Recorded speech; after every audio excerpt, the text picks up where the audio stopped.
क्षेत्रफल और सामान्य जानकारी कि भारत का क्षेत्रफल 32,87,263 वर्ग किलोमीटर है। तो जो पूरा भारत का एरिया है ये कितना है? 32,87,263 वर्ग किलोमीटर।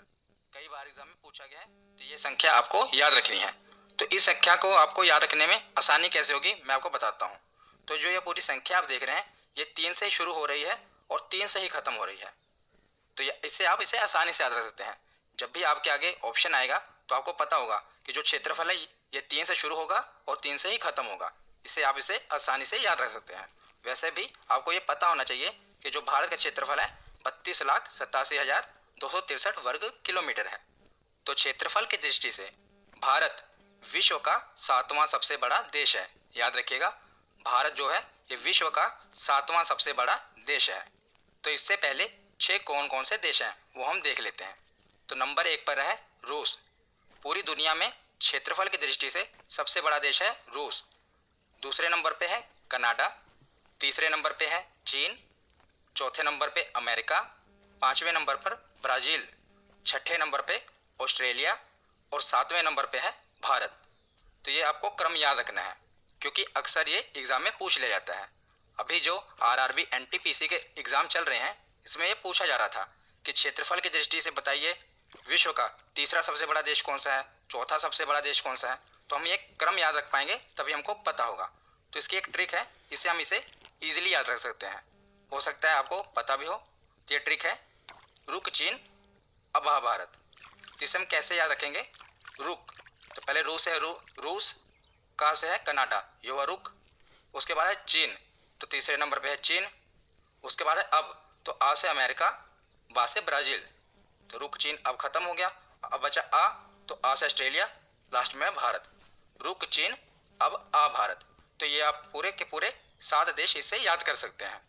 तो हमने क्षेत्रफल के हिसाब से तो देख लिया। अब देखते हैं जनसंख्या के हिसाब से। तो जनसंख्या की दृष्टि से भारत विश्व का दूसरा सबसे बड़ा देश है। क्षेत्रफल की दृष्टि से 7वां बड़ा देश है और जनसंख्या की दृष्टि से दूसरा सबसे बड़ा देश है। नंबर 1 पे कौन है? तो सबसे ज़्यादा जनसंख्या कहाँ पर है? चीन में। दूसरे नंबर पे है भारत और तीसरे नंबर पे है संयुक्त राज्य अमेरिका। ये तीनों आपको याद रखने हैं। तो उसके बाद हम देखते हैं भारत का विस्तार।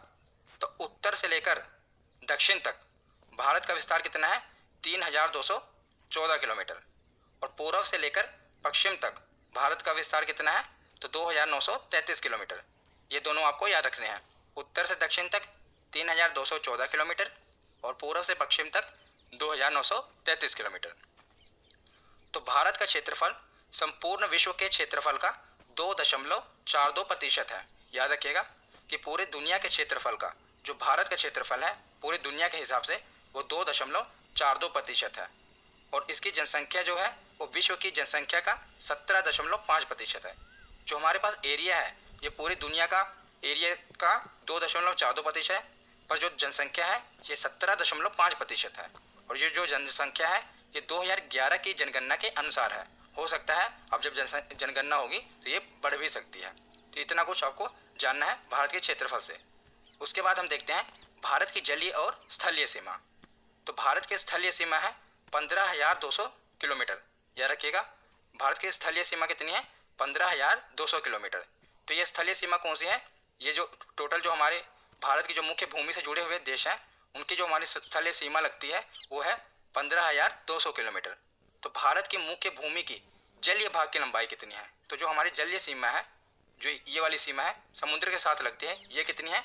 तो ये है 6100 किलोमीटर। याद रखिएगा यहीं पर आप कंफ्यूज होंगे। ये है मुख्य भूमि की जलीय सीमा। हमारे पास द्वीप समूह भी हैं जैसे अंडमान निकोबार द्वीप समूह, लक्षद्वीप समूह। तो इनको अगर मिला लिया जाए तो कुल जलीय सीमा हो जाएगी 7,516.6 किलोमीटर।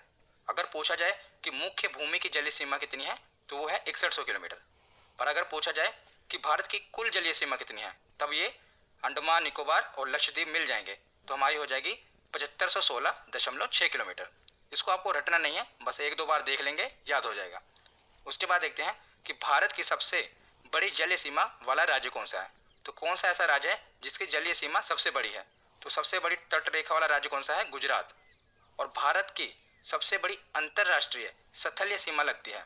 तो जो भारत का सबसे बड़ा बॉर्डर किसके साथ लगता है, तो बांग्लादेश के साथ हमारा सबसे बड़ा बॉर्डर लगता है, हमारी सबसे बड़ी स्थलीय सीमा लगती है। तो भारत के 9 राज्य एवं 4 केंद्र शासित प्रदेश हैं जिनकी जलीय सीमा है। तो हमारे कुल 9 राज्य और 4 केंद्र शासित प्रदेश हैं जो जिनकी सीमा है वो जलीय सीमा है, मतलब समुद्र के साथ लगती है। तो कौन कौन से ऐसे 9 राज्य हैं?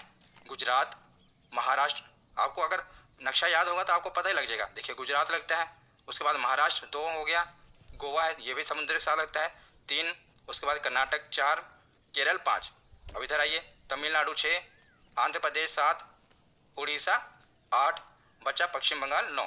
तो 9 राज्य हो गए ना, ये समुद्र के साथ लगते हैं।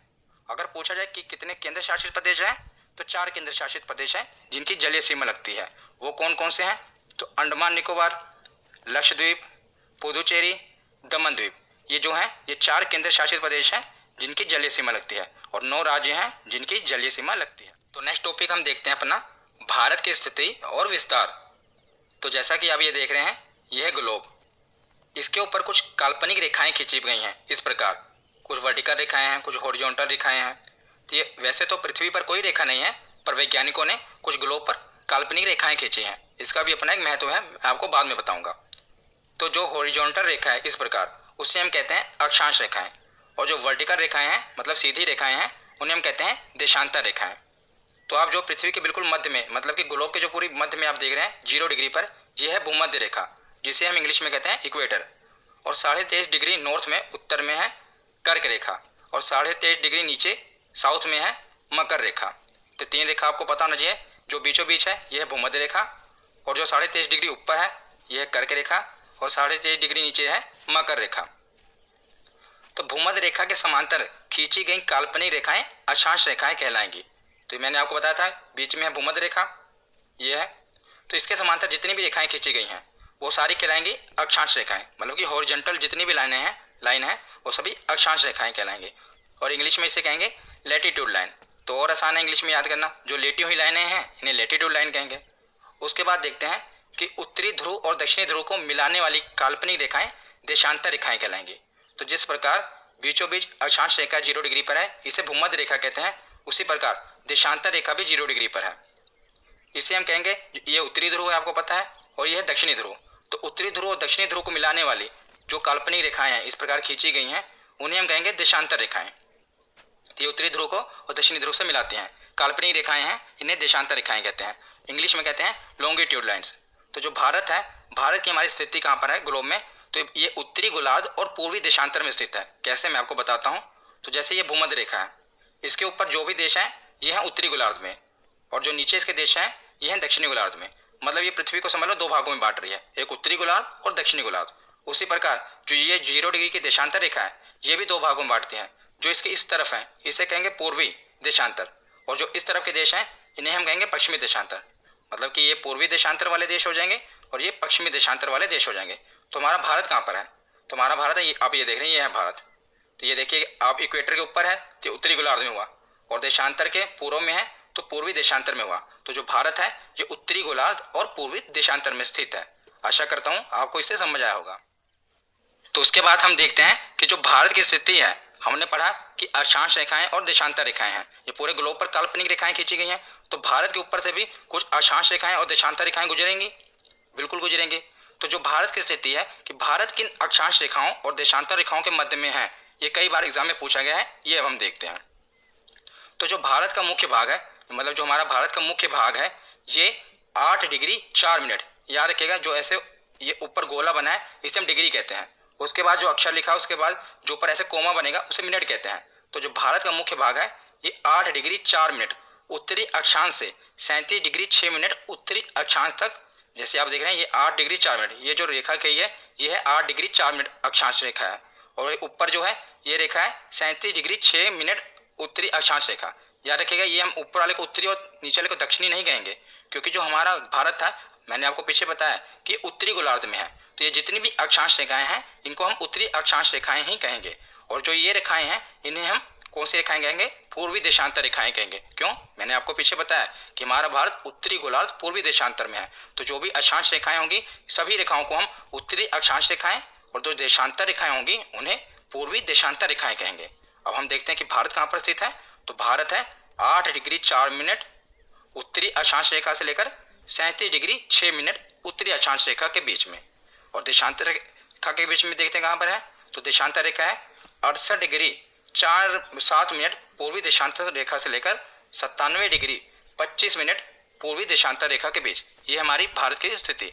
तो ये कई बार एग्जाम में पूछा गया है घुमा फिरा के कि कहाँ पर स्थित है, तो आपको याद रखना है। तो इसकी मैं आपको एक ट्रिक बताता हूँ कि इसको आप याद कैसे रखेंगे।